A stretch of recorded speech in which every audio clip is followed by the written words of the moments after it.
If you see this graph here, suppose I will write 1, 2, 3, 4, 5. If I write 1, 2, 3, 4, 5, if I claim that this is a proper probability function or probability mass function, then what will happen? I have to make it sure that the total probability is 1. And considering that, supposing that the heights are equal, and we can see from this graph the heights are equal, then what will happen? All will have equal probability. So I can take 1 by 5 here. If I take 1 by 5 here, this is 1 by 5, this is 1 by 5, this is 1 by 5, this is 1 by 5, this is 1 by 5.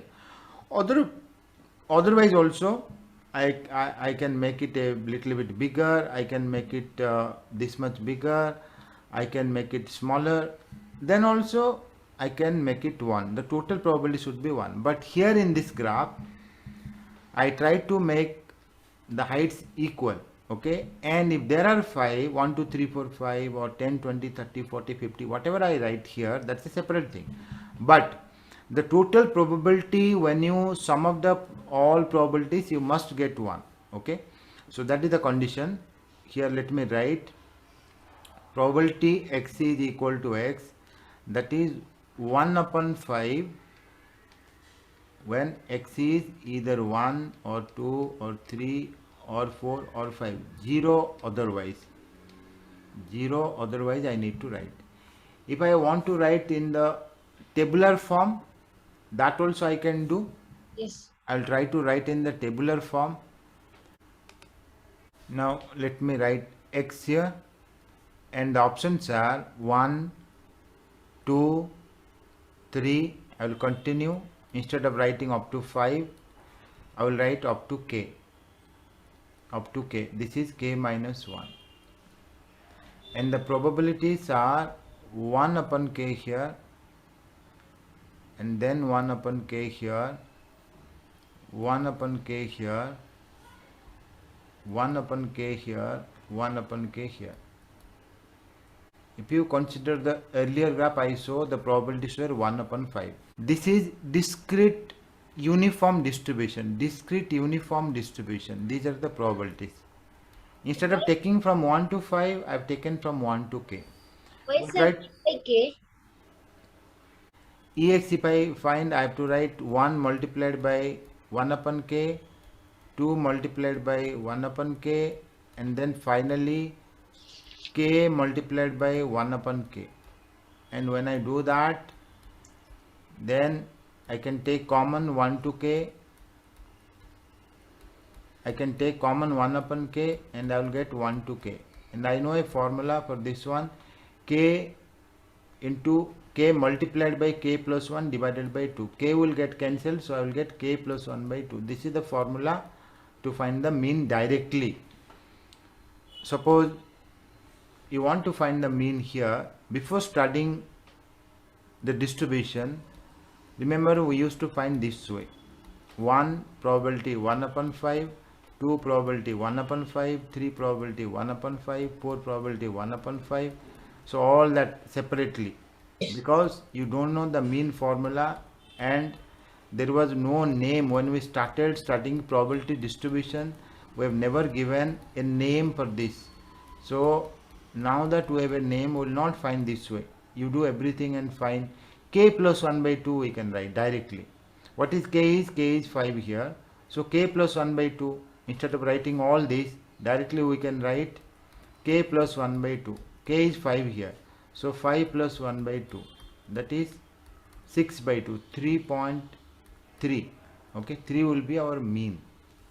So if you find also, you will get 3. If you go here now, this is k plus 1. If k is 10, it will be 11 by 2. If k is 20, it will be 21 by 2. That way. We'll find e square as well. To find e square, we'll write 1 square multiplied by 1 upon k, 2 square multiplied by 1 upon k, and then k square multiplied by 1 upon k. And if you take 1 upon k common, you will get 1 square plus 2 square plus k square. And when you find the value of this 1 square plus 2 square plus k square, there is a formula k into k plus 1 into 2k plus 1 divided by 6. This is the formula. Suppose I will write x follows uniform a to b. Okay, discrete I have to write, and I need to write the interval length. Okay, the length of each interval, the gap I can write, gap is h, with a gap of h, and this is discrete uniform, this is not continuous uniform. Now if I go here,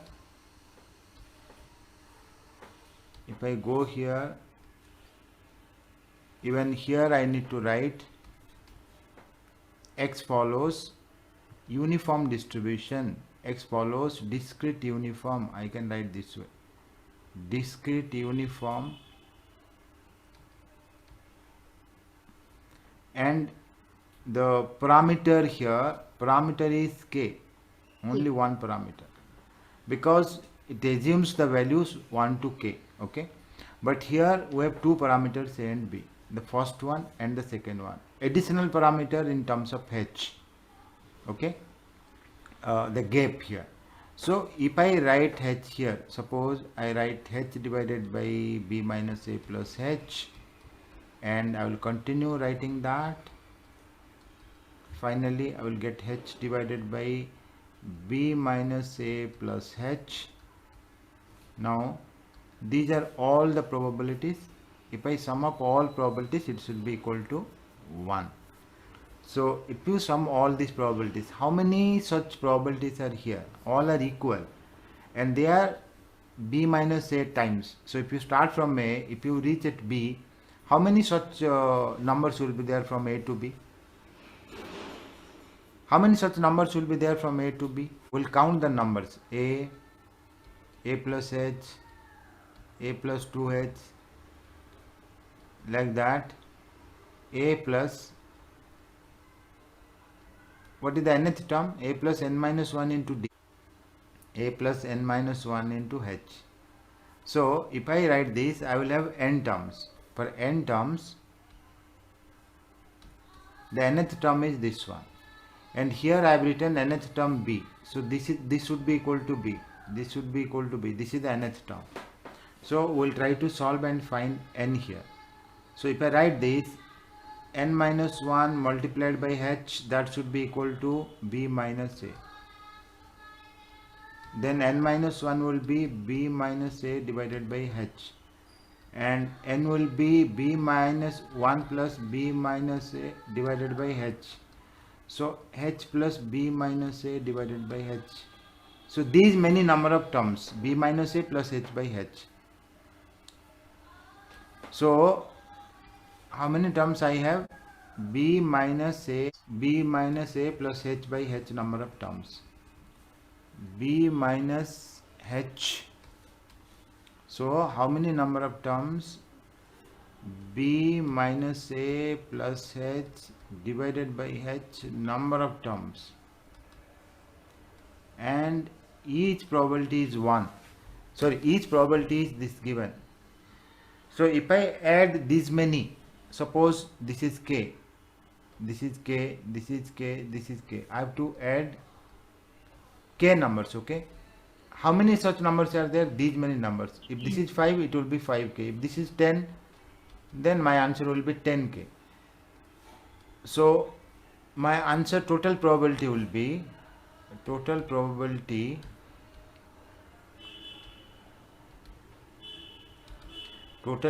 will be equal to, this is k, so these many k, b minus a plus h divided by h multiplied by k. If you do that, you will get b minus a plus h divided by h, you multiply k here, h divided by b minus a plus h. So total is 1, total probability is 1. That is what we proved here, total probability is 1. Now if I give one example of this kind, if I give you one example of this kind,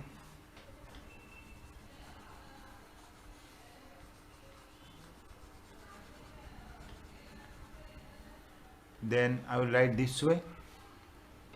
Anything, I will start with 10, I will write it 12 here, then 14 here, then 16 here, then 18 here, then 20 here. That's all.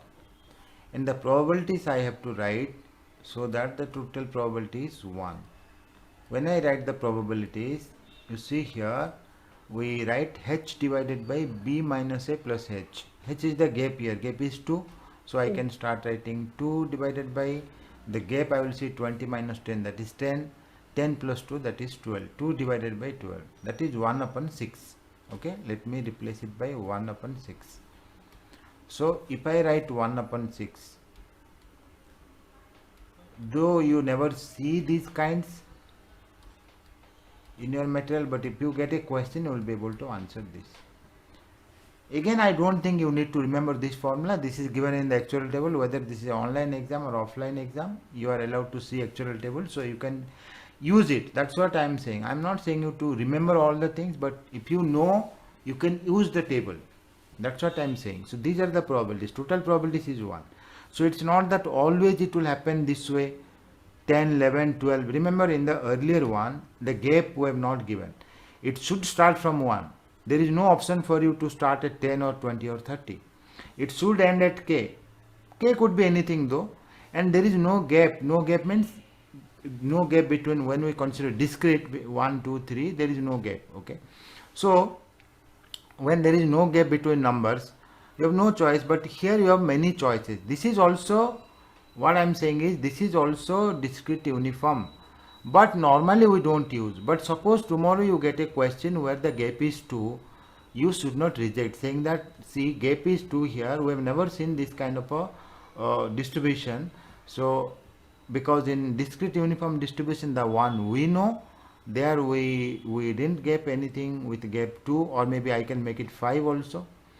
However, even without knowing this, you can do all this. Even without knowing this also, because there are 5 numbers, 6 numbers, you write probability 1 by 6, it doesn't matter. Tomorrow I'll give you a distribution 50, 150, 200 with equal probability. This is a discrete uniform distribution. You should not compare with the one, no, the standard one you must have studied here. You should not compare with this one all the time. You should not compare this one with all the time. This is the standard one. We have mean, variance, everything. But here this is also discrete uniform because we have equal probabilities. So finally what we are saying is, wherever you have equal probability, even why this is 200, I can write 151 here. But again, if I write this way, even this will not conform to this kind of a distribution because the gaps are equal here. Okay. So you should know discrete, what are the distributions discrete uniform distribution covers. But what I wanted to say here is, whatever distribution it is, never mind, you can always find mean variances using the formula. Okay, how can you find mean and variance? You know that formula. You can write x, probability x is equal to x, then you can find expected value of x using direct formula. We have direct formula for expected value of x, variance of x, but we don't have formula for these kind of things. When we study distribution, it will not be complete until and unless you write expected value of x and variance of x. So expected value of x is here a plus b divided by 2, and we'll compare variance of x. You don't need to remember this. Now this is the mean, this is the variance. If you want, you can derive also. It's very easy, but we don't need to derive expectation of x and variance of x. Now if you compare with the last one, okay, last example, this example here, 1, k, all are fixed. Okay, so I will replace a by 1. I will see if I can get that or not. I will replace a by 1, b by k, and h by 1. If you take h1, if you take a1, if you take bk, then you will get our original standard distribution. Okay, so if you put k1, I mean in place of a you put 1 here, and in place of b you put k here, so this will be k plus 1 by 2. We know the expected value of x there. If you see in radiant blue, see we have written here k plus 1 by 2. Now come here, variance of x, b is k here, a is 1 here, and b is k, a is 1, and h is 1 here.